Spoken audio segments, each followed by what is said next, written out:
Artist Talk for Figures in the Landscape. We're going to start off with John Deephouse. Am I saying that correct? Yes. Okay. Yes, thank you. Yes, and his very compelling photograph here.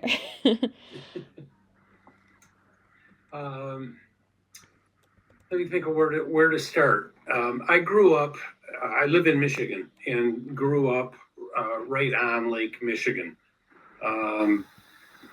which has many, many moods. I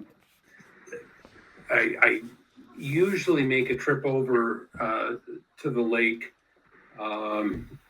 late fall, often late November, early December, when the proverbial gales of November are blowing through, which yields some just spectacular waves. This particular day, there was obviously a gale force wind blowing out of the west at about 50 miles an hour, between 50 and 55 miles an hour. And the waves, I woke up that morning, looked at the forecast, and they were forecasting 12 to 15 foot waves, which for the ocean is probably not much, but for Lake Michigan it is quite spectacular. There's a river that lets out here. This is one of two piers that kind of border the river. The other has a lighthouse and foghorn, which are nationally known for being a picturesque setting. There's beautiful sunset shots that are often shot with that pier, or on a day like this, the waves breaking over the end of the pier are often burst 30 or 40 feet high. It almost looks like a bomb going off. Most people don't know, but in a couple of pockets along Lake Michigan, this small town where I grew up is one of the pockets for a very, very active surfer community. And they, of course, love weather like this. Now, to give you an idea of the day, the temperature was probably around 20. You've got 50 plus mile an hour winds blowing off the lake, which means the beach sand is slowly but surely peeling off the top layer of your skin. So it's a bit of a challenge. I did not stay out there real long, maybe 20 minutes to a half hour. There was a group of 5 or 6 surfers who would walk out this breakwater and jump into the water off to the right and surf back in and walk back out. Wow. I shot a series of photos, others of which have exhibited, and it's each tells a slightly different kind of story. I think this was one of the last that were shot because the waves were starting to build. And slowly but surely, this group of 5 or 6 dwindled down to this last group of 2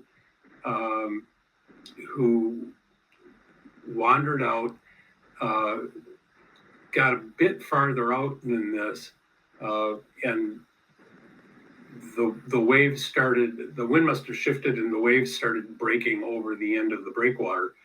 At that point, I really expected to see them just literally swept off the breakwater and, God forbid, not have a good outcome.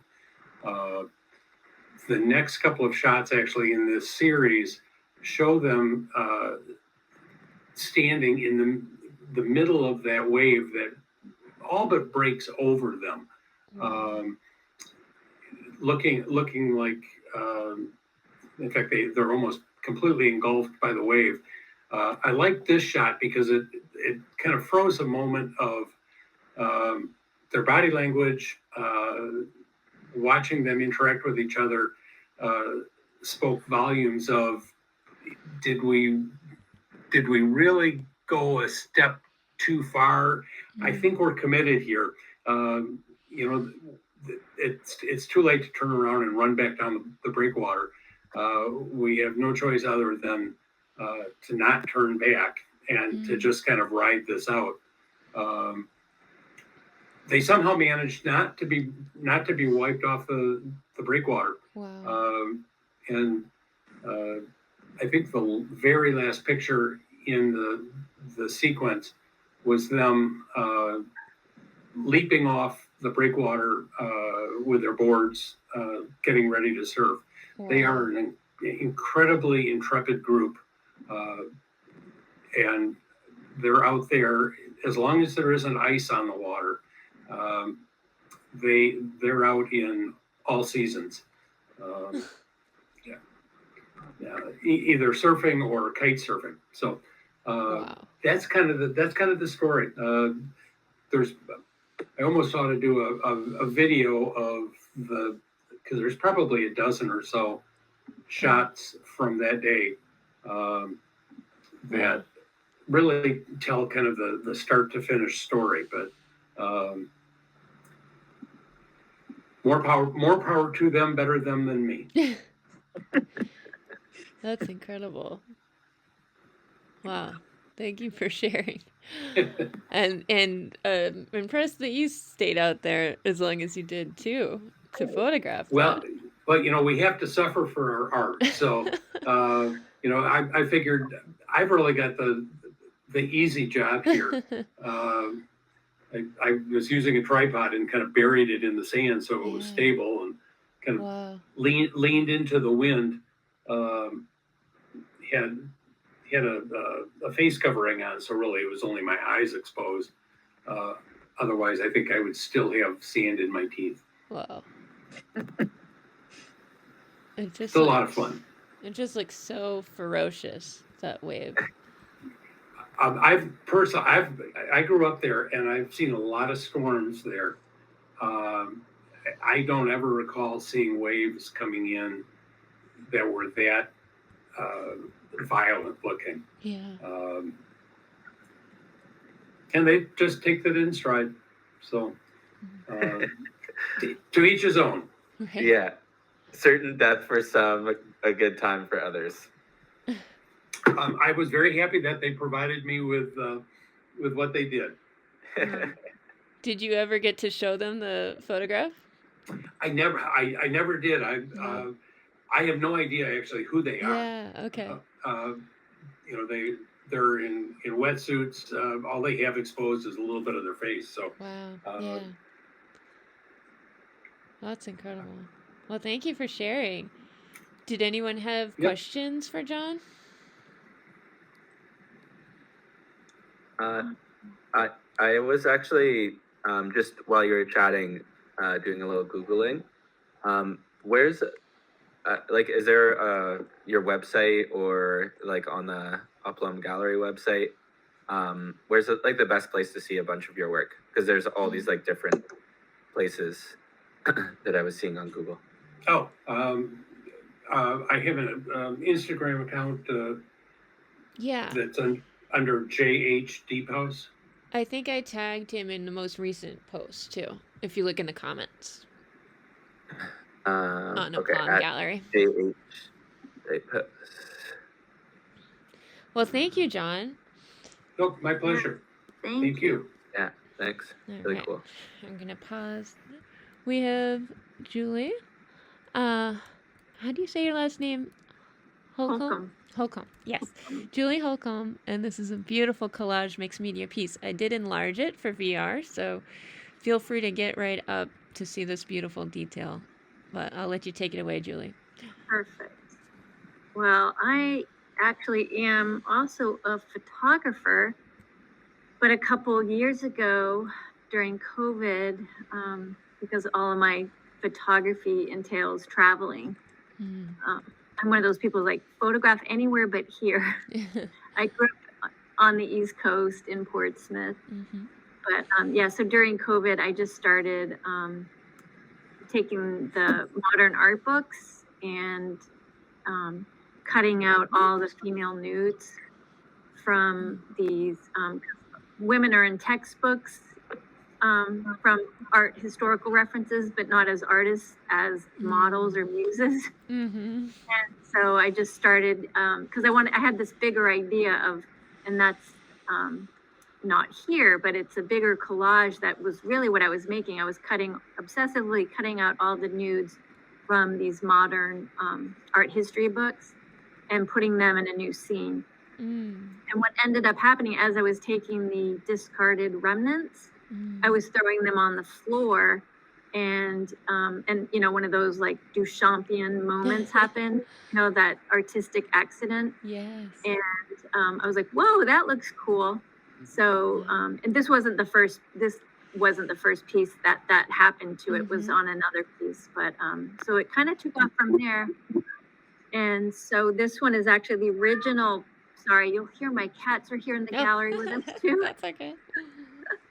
And is a painting from Frederick Leighton from like 1879, 1880s. And so that was the nude figure, made it into the other collage as well. So that's the negative space. And I have all my source material, but I couldn't find it before giving this talk. So I don't remember I think they're chrysanthemums. I don't know whose painting that is behind, but basically it's two paintings collaged together. And yes, and so I think what's happening is, I think philosophically, I think about, the woman as a vessel, spirituality, even just how vast and big and the seascape is, especially after seeing John's painting. But there's also, that calming sense to it. So, so in making this collage, I obviously put in multiple different images behind it to find out what worked. But actually, the painting of the chrysanthemums worked the best. So it becomes a conversation between incorporating paintings from different periods in time to create a new meaning. And that might be all I have to say about this particular piece, but really beautiful. I have a question. Was your what was the choice to do the flowers upside down? I'm glad that you did. I kind of like, it feels almost like her spine with the stamen, and then the the red flowers around her heart. Was that intentional? Yes, and also just the fact, like the bottom, the base with the fabric from the Leighton painting with the white chrysanthemums.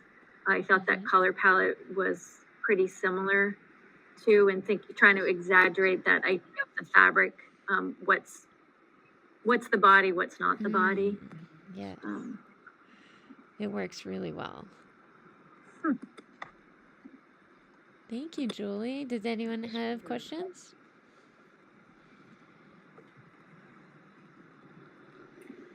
Not a question, but just a comment. It's a very striking image. I'm fascinated by it. The more I study it, I may borrow some of your techniques.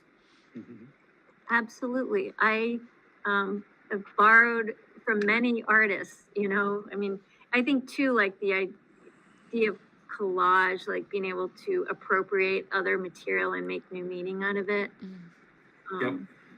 And I think too, because like right before COVID was the hashtag Me Too, and I think it was just my nod to that as well. And I think the Guerrilla Girls did a bunch of artwork, making posters of how women are, they're in the museums as, part of represented in the paintings or as objects, but not represented as artists.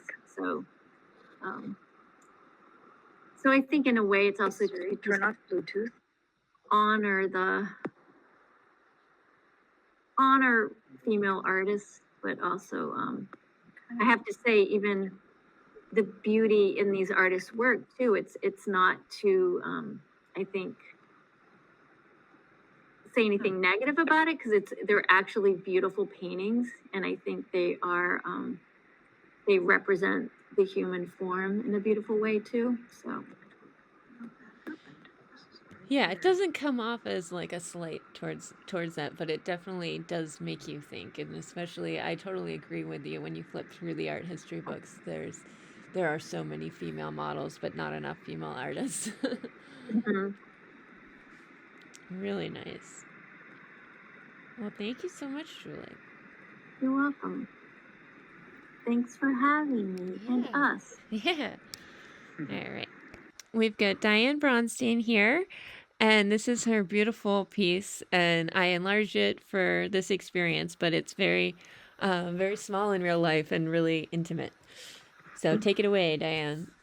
Okay, thank you. Yeah. I just want to thank Danielle and Aplom for having me exhibit in this wonderful show and to be able to talk about my piece today. Really appreciate it.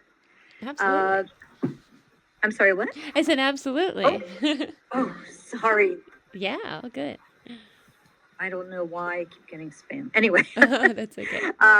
So my work is essentially embroidering photographs, and I embroider original photographs that I've taken, and I also embroider vintage photographs that I found in antique stores and flea markets, and people have gifted me over the years.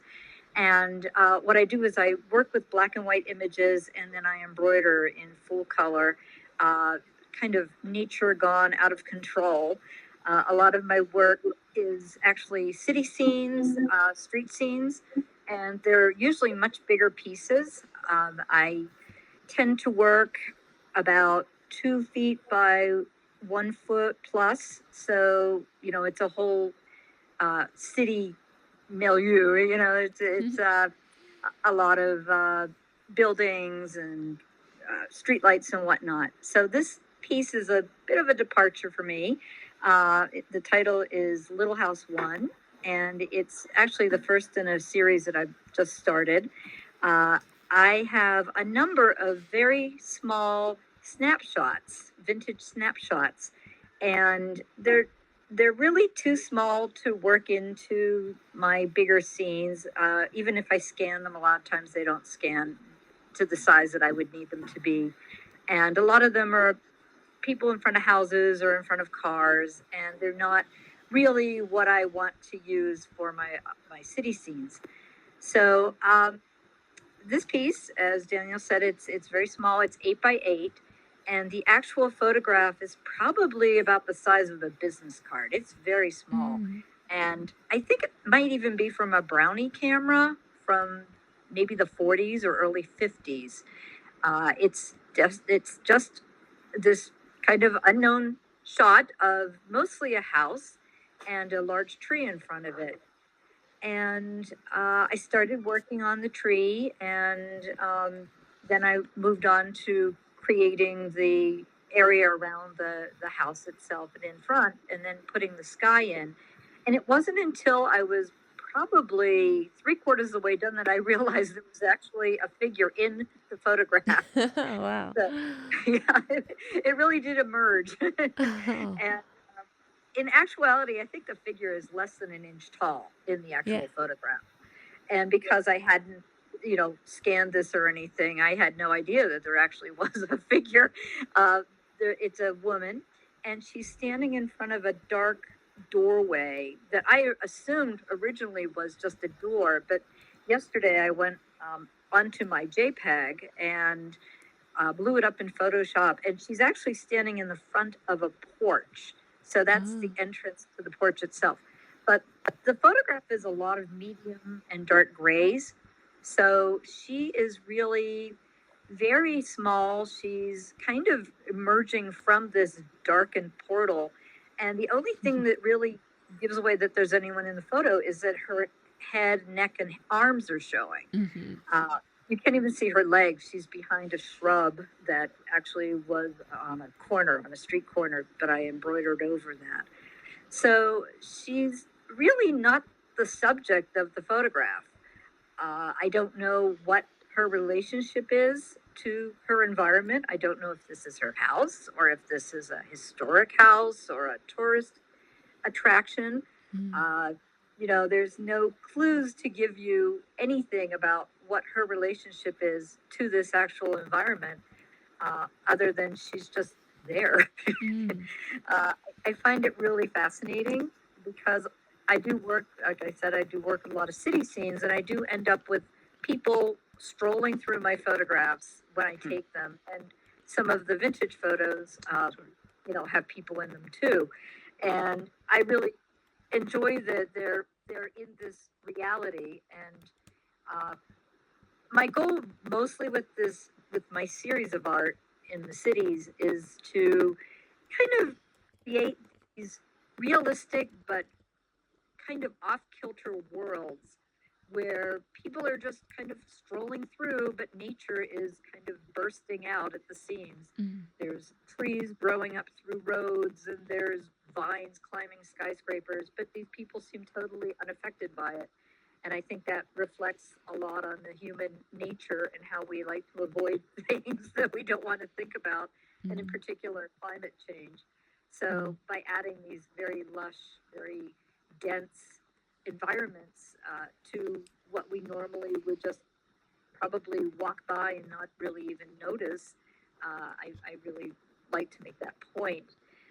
And this piece in particular, as I said, is very small, and I was just kind of blown away that there was actually a person in this image, and that she really was not part, or actually she's more of a part of the environment because she's so unknown, and there really isn't any context to what this photo is even about. It's predominantly at the house and the tree.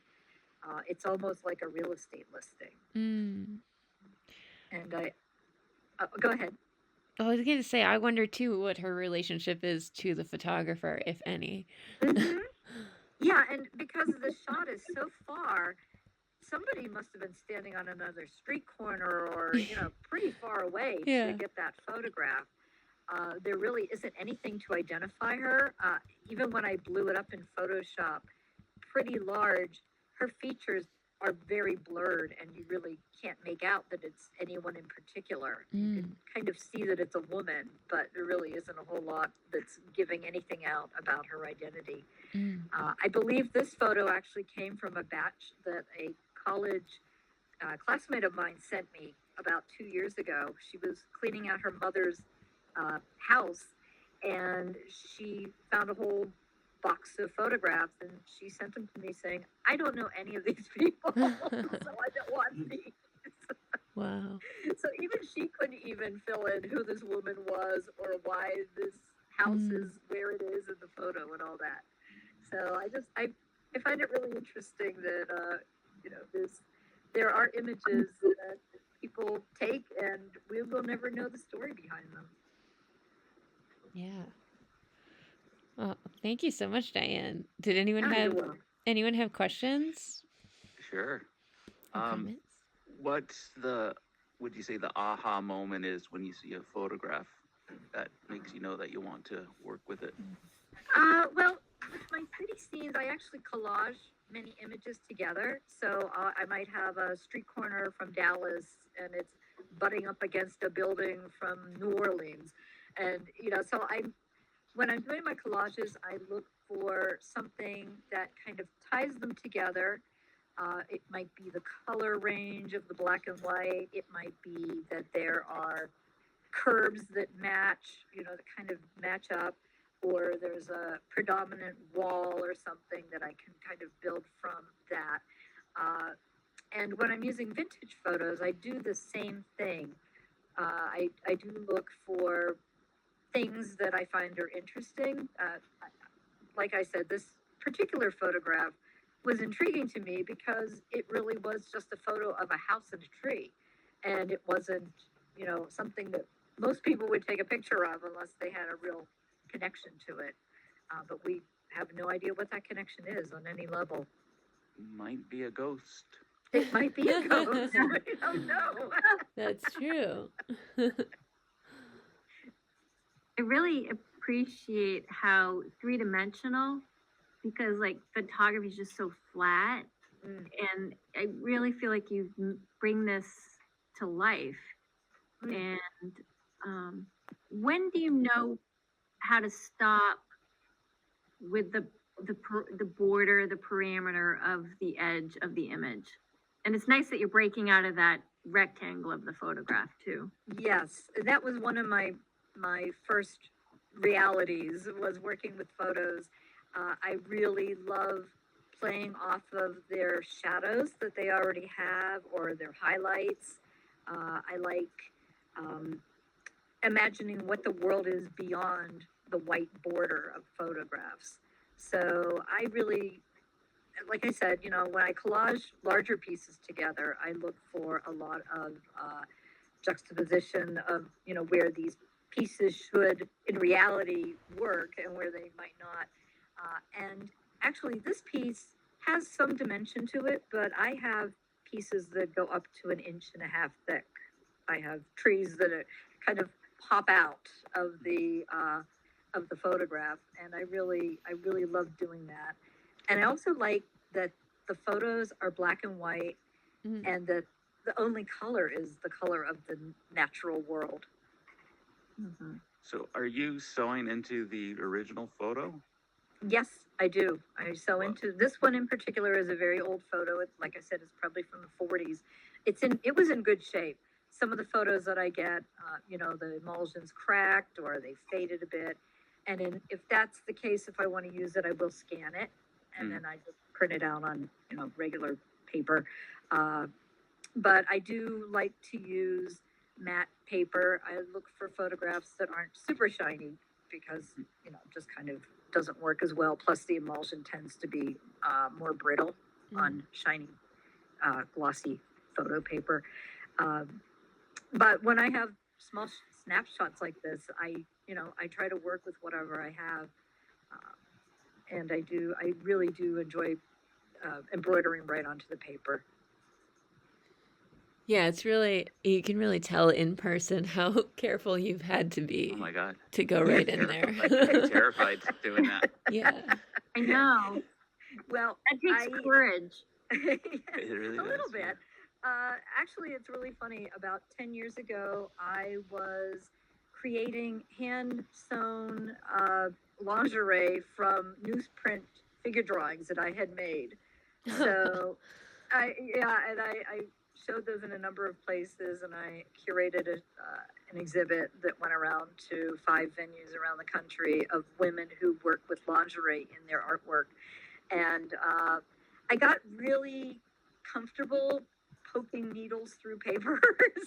So it's not scary anymore. And I think a lot of it is just learning to manipulate the paper. Incredible. Well, thank you so much. Well, this was a wonderful experience, and I'm sorry that I was having technical difficulties before.